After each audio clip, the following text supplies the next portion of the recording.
Welcome to the lecture series in computer science. We are seeing a series of lectures in the subject problem solving and Python programming.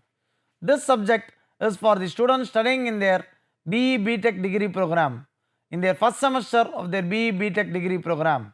This subject has a subject code of GE 8151. We are seeing a series of lectures in Unit 1. In Unit 1, in today's session, we will be seeing the topics such as illustrative problems, and we will be seeing the algorithms and sample Python program to determine the algorithm for such illustrative problems. As contents of today's session are, we will be finding the minimum of a number from a list. In a list, you will be given a different set of numbers will be listed, and we will be getting or we will be finding the bare minimum number from the given list. Then we will see how to insert a card in a list of sorted cards. You would have played cards, and we will see how to insert a card from a list of sorted cards. And then as a third example, we will see, we will try to guess an integer number, and then we will try to find out what the number is, whether you are able to guess the number correctly. So for that we will as well see a Python code, and then as a final example we will see an example of Tower of Hanoi.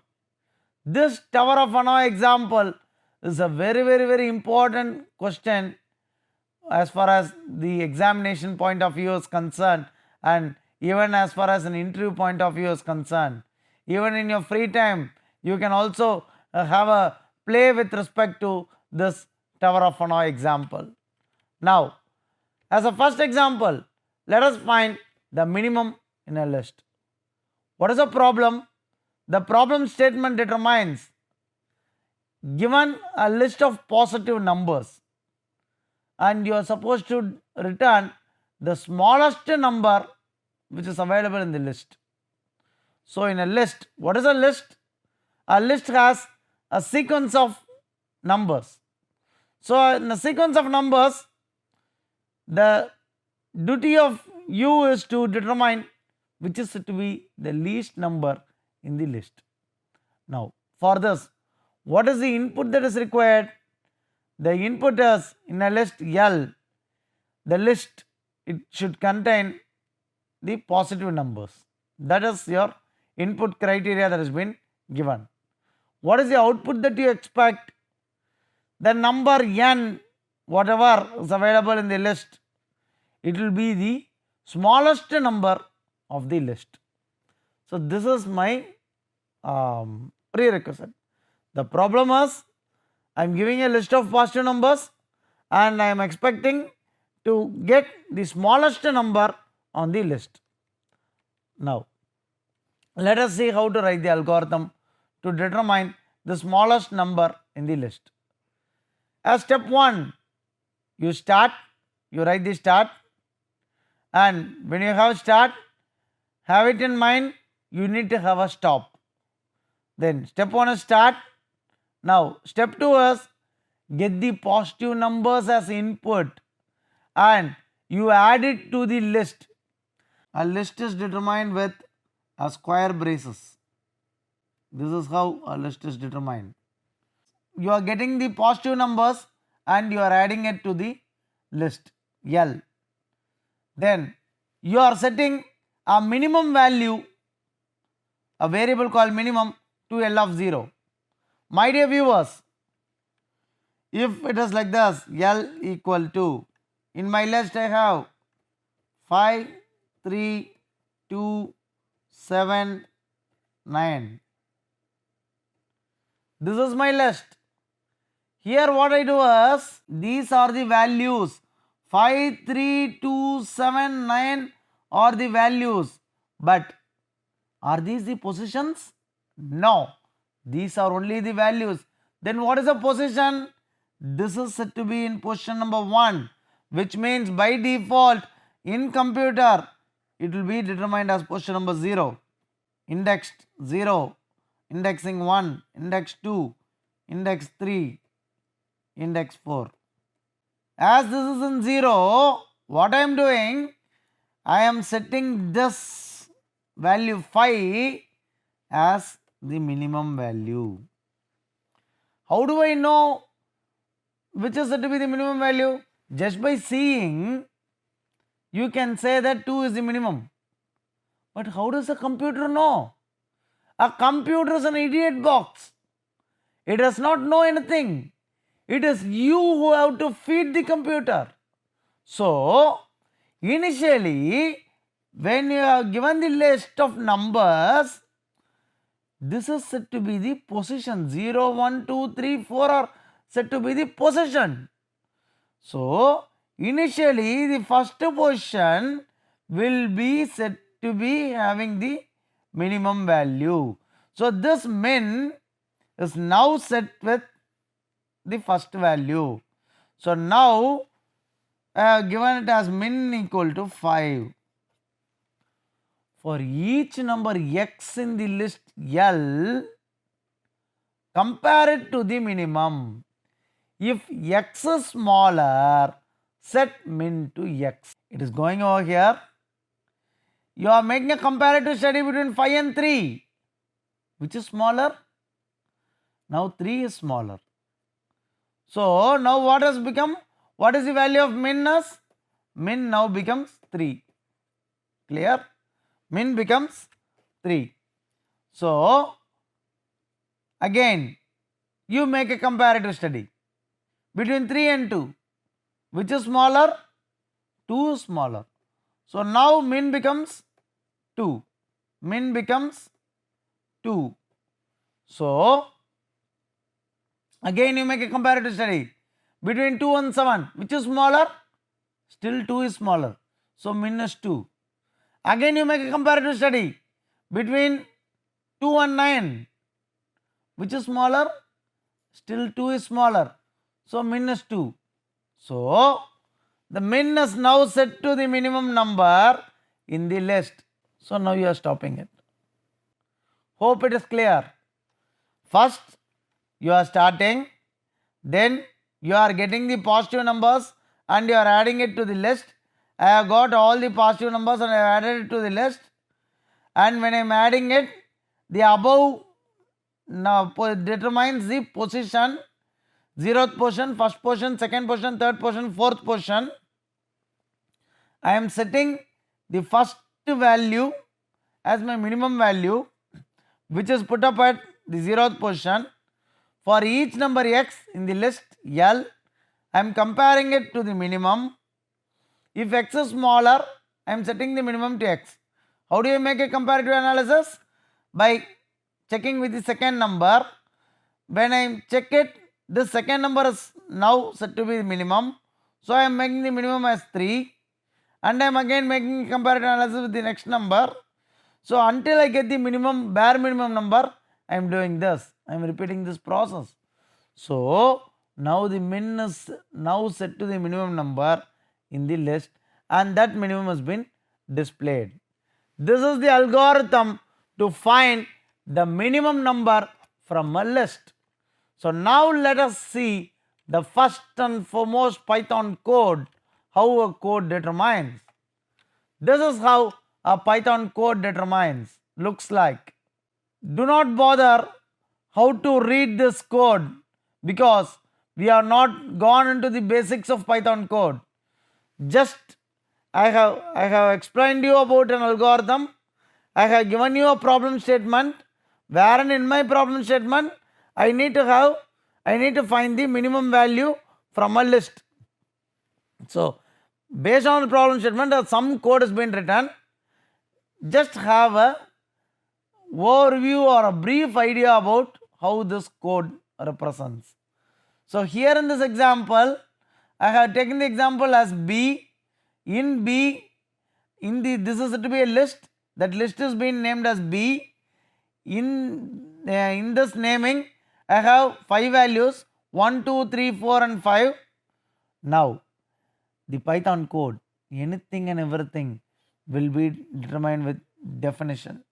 We define minimum as a function, minimum of x is a function, so a colon should be there and indentation should come. So these details you will see as we proceed further when we look into the Python code. Just to have the representation of Python code, I have given it over here. So have it in mind, you are supposed to define a function and then you are supposed to indent. Second step is to indent anything and everything. There is no exclusive bracket over here, you are indenting it. So minimum equal to x of 0. What does it mean? Here this 1 is in position number 0, 2 is in position number 1, 3 is in position number 2, 4 is in position number 3, 5 is in position number 4. So these are the positions. So this minimum equal to x of 0. So this minimum will have a value of 1 now. For I in x of 0, don't bother about these colons now. We will state what these colons determine in the near future. X of 0, if I is less than minimum, what is I? I denotes the positions.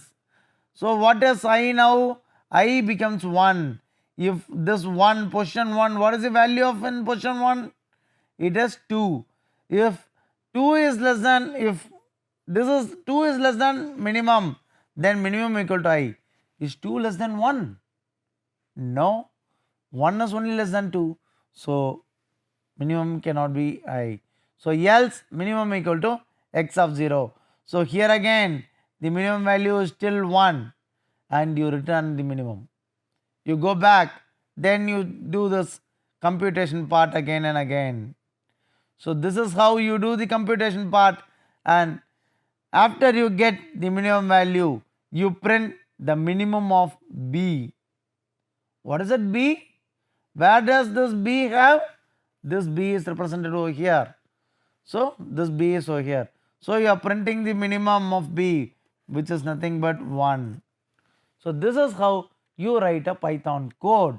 This is a simple Python code. We will see the details of how to write the Python code in the very near future. So now let us see the next example of inserting a card in a list of sorted cards. So now let us see the algorithm for inserting a card in a list of sorted cards. Step 1 is start. Step 2 is you are supposed to ask the value that is to be inserted. Step 3 is to find the correct position to be inserted. My dear viewers, in the previous example, we saw the position as it starts from 0, 0th position, first position, second position, third position. My dear viewers, kindly have it in your reminder. The position is different from the values. Values determine different integer numbers. Position determines the place where that particular value is being stored. So here in this example, in step 3, find the correct position, the place where it has to get inserted to insert. If the position is not found, then insert the value, insert the card at the last, at the end. Step 4, move each element from the backup to one position, from the last to one position until you get the correct position to be inserted. Step 5, you insert a value into the required position. After you found out where it should get inserted, then we insert a value into the required position. Then you increase the array counter because you are checking where to get insert, and you increase the array counter. Then finally, as we have started the algorithm, we are supposed to stop it. So step 7 determines stop. This is an algorithm to determine how to insert a card in a list of sorted cards. This is one of the famous university examination question too. Then the third example determines to guess an integer number in a range. Supposing we are going to play a game wherein if you have been asked to guess a number between 1 and 20, and if you have been given 6 different chances, and if you are going to guess a number within 6 chances, you are supposed to say what the number you have guessed is. If you are saying it, you are guessing it correctly, or else you would have failed. So when you are going to say a number, whether you have guessed this number, you are supposed to say, no, you are given a greater value than the number what I have guessed. If I am going to say one other number, you are supposed to say, no, you are given a lesser value than the number what I have guessed. And if I am going to give a number which is equal to the value, then the value that has been guessed is correct. So let us see how to write the algorithm, and let us as well see how to write a simple Python code for this guessing of an integer number. As usual, the first step of writing an algorithm is, step 1 is to write start. Step 2, generate random numbers between 1 and 20 and store it in a variable name. Step 3, ask the user to guess the number between 1 and 20 and store the guess for 6 different chances. Step 4, check if the guess is equal to the number. Step 5, if the guess is greater than the number, it has to print the number you guessed is greater. Step 6, if the guess is less than the number, it has to print the number you guessed is lesser. Step 7, if the guess is equal to the number, it has to print you guessed it correctly. Step 8, if the guess is not equal and the chance is greater than the 6 times, then it has to print you have failed in your attempt, and then it moves to the last step, which is nothing but step 9, which is stop. This is an algorithm for guessing an integer number in a range. Now let us see a small Python code for guessing this number. I have taken here the guesses taken. Just by having a very small code, I have taken the guesses taken as 0, and I am generating a random number between 1 and 20, and I give you 6 different attempts to make a correct guess. So the guesses taken as less than 6. Why am I giving it as less than 6? Why not as less than or equal to 6? Because my position starts from 0. If it is from 0 to 5, which means you have 6 different values. How? Position 0 has first value, position 1 has second value, position 2 has third value, position 3 has fourth value, position 4 has fifth value, position 5 has sixth value. So the guesses taken is less than 6. Then you print take a guess. You guess, you give it as an input. When you give the input, you say it should be an integer value. Whatever you take, it should be an integer value. So I am giving it as int of this guess. So now this guess is taken. I am just making a move. Supposing if the answer is not correct, then guess is taken plus 1. If the guessed value is less than the number, then I give a print your guess is too low. If the guessed value is greater than the number, again my dear viewers, as of this moment, do not worry about the colons. The colons are mandatory when you are going to use this if keyword. So we will see it in detail, and as I said in the earlier slide, when you are going to use if, while, if, anything and everything, you are supposed to do proper indentation. Proper indentation is the key as far as the Python coding is concerned. Indenting has nothing but taking the code pretty inner. So indentation is the key as far as Python code is concerned. When the guess is greater than number, you print your guess is too high. When the guess is equal to the number, then you come out of the loop and you say, yes, you have guessed it correctly. When guess is not equal to the number at all, supposing you were given a number as 25, then, and you convert the number into string, str determined string, you print, no, the number I was thinking of was some number. So here this plus determines the concatenation option. We will see what this plus determines as well.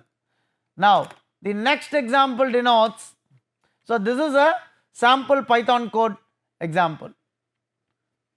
So this is a sample Python code to guess a given number. So the next problem is about the Tower of Hanoi. This Tower of Hanoi is a very important problem as far as the university examination is concerned, as far as an interview point of view is concerned. Now let us see what a Tower of Hanoi is and what are the working conditions for having a Tower of Hanoi. As far as the Tower of Hanoi is concerned, there are 3 pegs will be placed, and when you have 3 rods or 3 pegs, you are supposed to place the discs. The discs, the smaller discs has to be placed above the larger disc. The only condition is no larger disc should be placed above a smaller disc. That is, the larger disc should be at the bottom, the smaller disc will be at the topmost position. So this is how a Tower of Hanoi will look like. Now in this example, here when you could see, you have, these are the 3 pegs and this is our goal. This is the initial peg, this is the center peg, this is our goal. My idea is to place whatever is available in the initial thing to come to the goal. Here in the goal, I need to place similarly as it was in the initial position. That is, the bigger size disc should be at the bottom, the next bigger second lower thing should be at the middle, the smallest size of the disc should be at the topmost position. So I need to place it at the third position, third peg. So this is how I need to do the Tower of Hanoi. So my dear viewers, I suppose you know how it should be played. Whatever is there in the first peg or the rod, the same slides, same disc position, it should be in the third peg or third rod. But as I said, the lowest disc should have the maximum width. The second lowest disc should have a lesser disc length when compared to the lowest one. The topmost disc should be the smallest disc. Now let us see how to replace this from this position to this goal position. Here it is. So let us now see how to write the algorithm for this Tower of Hanoi. As I said, in the Tower of Hanoi, you have 3 things. This is an initial one, initial. This is the center. This is my goal. This is the goal. Here in the initial thing, it is something like this. These are the 3 discs. Now my goal, even in my goal, I need to place like this. How am I going to write an algorithm? Initially, I will be doing a start. Step 1, start. What was the condition that I gave? I said the larger disk cannot be above the smaller disk. You cannot place a larger disk above a smaller disk. The smaller disk has to be above the larger disk. That is the only condition prevailing as far as Tower of Hanoi is concerned. So now, as a first step, let us determine, it is something like this. Let us determine this as A, this as B, and this as C. I am moving disk 1 from peg A to peg C. What does it mean? Peg C will contain the smallest disk. Peg A will have something like this. Because I have moved the topmost disk to this peg C. What is the next step? Move disk 2 from peg A to peg B. So this is said to be disk 1, 2, 3. So now the second disk I am moving it to peg B, which means something like this. I have the bigger disk over here, which means this is said to be the biggest disk, this is second biggest, this is the least smallest disk. So now this is 3, this has been 2, this is 1. So this is how it is, A, B and C. So what am I going to do now? Now I have moved the peg C to peg B. So I have moved the second disk also to this peg B. Now I am going to move the disk 3 from peg C to peg B. My dear viewers, why am I not moving this peg B to peg C? Because I cannot place the bigger disk into a smaller disk. So the only option is I can place this disk over here. So what I do is, I write like this, it is something like this, it is something like this. Now I am moving this disk over here. So what happens here? If I am going to move it over here, then I have moved, so it from peg C to peg B I have moved. So now I am going to move this from disk 1 peg A to peg C. So it will be like this. So this will become empty. So these two things are there. So what I am going to do is move peg B to peg A. So as this is empty, and it will be like this. Now I am moving this 2 from peg B to peg C. So I am moving it over here. From peg B to peg C. Now as a last step, I am moving it as something like this. The whatever disk that is smallest disk that is there in the peg A, I am moving it to peg C. So what happens? So I have achieved, I have reached the goal. My initial goal was, initially I was having in A, now I have moved it to peg C. So this is what a Tower of Hanoi is. Let us see a small Python code for this Tower of Hanoi. This is the code snippet of the, this is the Python code for Tower of Hanoi. Hope the Tower of Hanoi problem, hope you are able to understand the Tower of Hanoi problem. Now let us summarize this session. We have seen about how to find the minimum number in a list. We have seen how to insert a card in a list of sorted cards. We have seen how to guess an integer number which is put up in a specific range of between 1 and 20. And then we saw visually how to evaluate the Tower of Hanoi.